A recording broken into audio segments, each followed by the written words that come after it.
영화를 재밌게 보는 몇 가지 방법, 꿀팁을 소개를 해드리려고 합니다. 그래서 영화를 어떻게 하면 우리가 이전보다 재밌게 볼 수 있을지에 대한 꿀팁을 공유해 드릴 테니까 이 내용 잘 들으시고 여러분들이 영화를 보실 때 적용해 보시면 좋을 것 같습니다. 첫 번째는 뭐냐면 영화의 첫 10분을 눈여겨보라 라고 말씀을 드립니다. 왜냐하면 많은 시나리오 작가나 감독들이 영화에서 첫 10분을 굉장히 중요하게 다룹니다. 그래서 주인공이 어떤 사람인지, 혹은 영화의 배경이 무엇인지, 혹은 주인공의 욕망은 무엇인지, 혹은 주인공의 트라우마, 주인공의 목표, 이러한 요소들을 처음 영화 10분 안에 담기 마련이기 때문에 이 부분을 놓친다면 이제 영화의 뒷이야기를 이해하기가 더 힘들겠죠. 그래서 영화의 첫 10분을 주의 깊게 보라 라고 조언을 해드립니다. 그 다음에 두 번째로 지금까지 배웠던 영화의 미장센을 주의 깊게 보라 라고 말씀을 드립니다.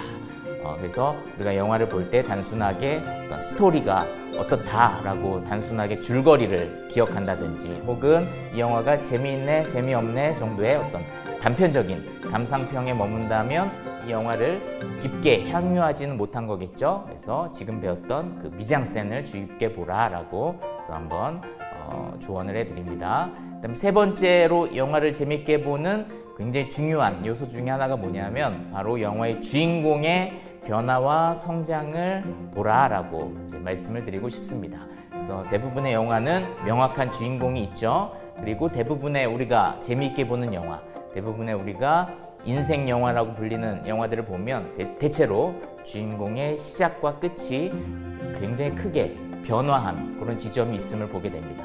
주인공이 이제 성장하게 되는 것이죠. 그래서 때로는 주인공이 이제 해피엔딩으로 끝나는 경우도 있고, 때로는 이제 새드 엔딩으로 끝나는 경우도 있지만, 어쨌든 공통점은 주인공이 성장하는 모습을 우리가 볼 때 우리는 그 영화를 굉장히 재미있게 볼 확률이 크고, 그것을 인생 영화로 보는 경우가 굉장히 많습니다. 그래서 주인공 캐릭터, 때로는 이제 주인공이 둘인 경우도 있죠, 많은 영화에서. 근데 대부분 주인공이 둘인 영화를 자세히 보면 한 명의 주인공은 굉장히 일관성 있는 모습을 보여줍니다. 그리고 다른 주인공이 이제 변화하는 모습을 보여주죠. 그러면 그 변화하는 그 캐릭터가 이제 진짜 주인공인 것이죠. 그래서 예를 들면 처음에 젠더 감수성에 대한 이야기를 할 때 보여드렸던 그 델마와 루이스라고 하는 영화를 보면 한 캐릭터는 굉장히 강직한 원래 캐릭터, 일관성 있는 모습을 보여주는 반면, 또 한 명의 캐릭터는 굉장히 처음에는 남성에게 의존적이고 수능적인 모습을 보이다가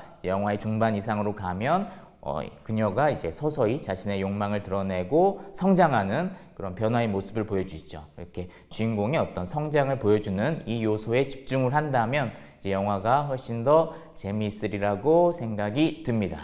그 다음에 네 번째는 이제 좀 어려울 수 있지만 감독의 미학을 발견하라. 그래서 우리는 흔히 어떤 배우가 나온대? 라고 하면서 영화를 고르는 경우가 많죠. 근데 그것도 재미가 있지만, 배우를 중심으로 영화를 보는 것도 재미가 있지만, 또 다른 재미는 뭐냐면 이제 감독을 중심으로 영화를 고르는 거예요. 그래서 내가 좋아하는 한 영화를 보고 나서 이 감독의 전작을 다 살펴보는 거죠.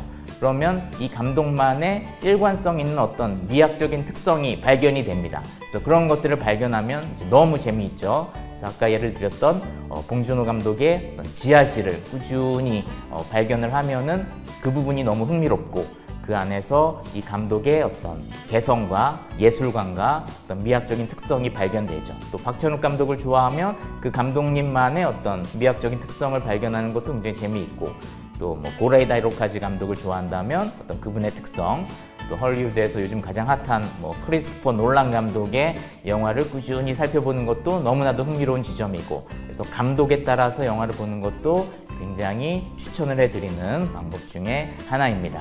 다섯 번째는 뭐냐면 나에게 재미있었던 영화를 이제 두 번, 세 번 보라. 한 번 볼 때는 영화의 줄거리에 몰입을 했다면 두 번, 세 번 보면 더 다양한 요소들이 기억이 되고 우리의 마음을 건드리기 때문에 영화를 더 재미있게 보기 위해서는 여러 번 관람을 하는 것도 추천을 해드립니다. 그 다음에 여섯 번째 재미있게 볼 수 있는 방법은 뭐냐면 이제 헤드폰을 써서 사운드를 즐겨봐라 라고 한번 권해드립니다. 그래서 영화를 볼 때 그냥 단순하게 아주 작은 스마트폰으로 보는 것도 물론 의미가 있지만 영화를 더 풍성하게 즐기기 위해서는 사운드를 즐길 수 있어야 되는데, 그래서 좋은 헤드폰으로 탁 써서 영화를 감상하면 영화에 숨겨진 다양한 의미들과 미학적인 표현을 느낄 수 있지 않을까, 그런 생각이 들어서 요 6가지 영화를 재미있게 보는 방법, 꿀팁을 여러분들에게 공유해 드립니다. 그래서 잘 활용하시길 바라겠습니다.